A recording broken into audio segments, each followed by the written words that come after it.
Hi, welcome to the Computer Guy Reviews. I am Dusty the Computer Guy, and I'm glad you could join us today. If this is your first time here, welcome. If you're returning, thanks for coming back. And if you don't know, we are a channel that likes to review stuff and give you guys honest reviews.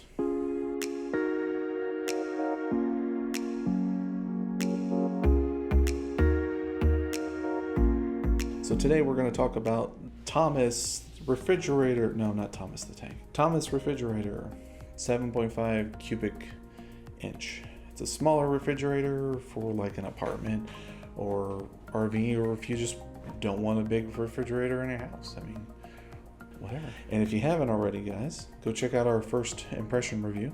You can find that above over here or down in the description below. We'll put a link to it. And while you're down there, you can go check out our store for our shirts and apparel and masks, because apparently we still have got to deal with that. On to the pros and cons. So, as I've said before, I like to start with the cons. I figure try and get the bad stuff out of the way first, and then maybe it doesn't seem so bad.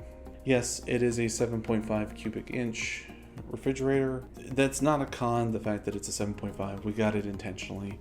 What is a con is the fact that the bottom tray in it is not attached to anything. It just sits on the bottom. Most trays or shelves or drawers have bars slide in and out, and this doesn't fit nice and neat up against anything to provide a seal. It literally is just a drawer-like shape container. That's it. That's all that it is.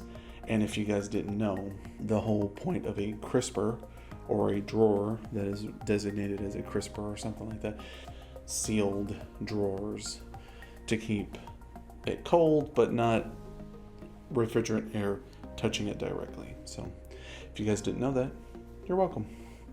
If you knew that, nobody likes to know at all.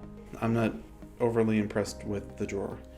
And that also being said, I'm not excited that it has glass shelves, but I know, I guess with most of the ones that I see that are cheaper, I guess glass is cheap to make a shelf out of. I don't know.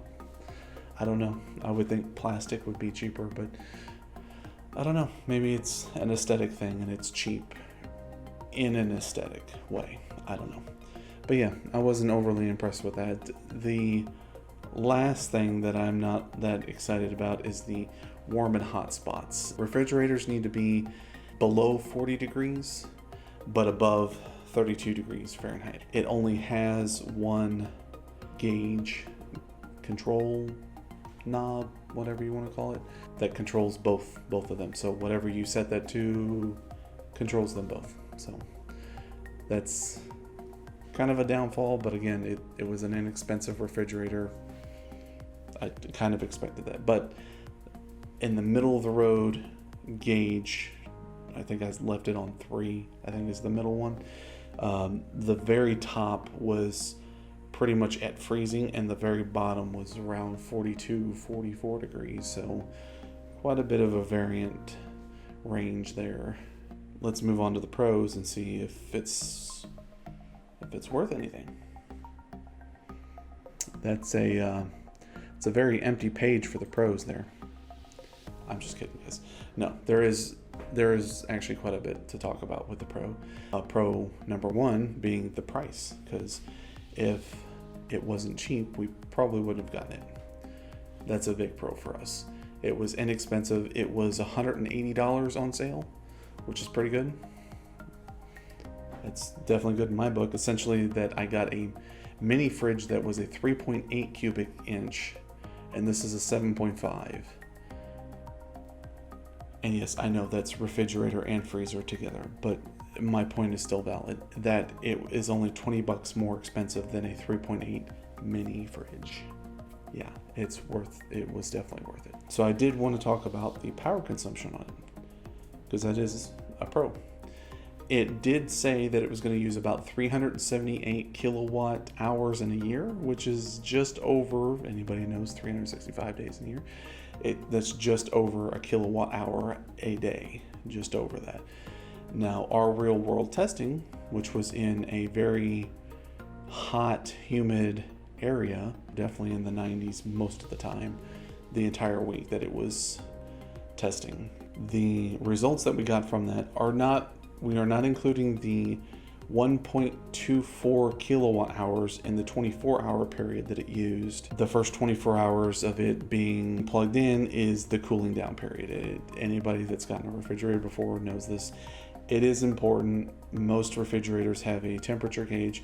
It needs to make sure that it's calibrating properly, and also so that you are properly calibrating the knob as well to set it to the proper temperatures for keeping it within that, below 40 but above freezing temperature area. Power consumption that it used within that week, so within a week, it used only 5 kilowatt hours. I don't even think it hit 5 kilowatts. I want to say it was 4.89 maybe, so almost 5 kilowatt hours.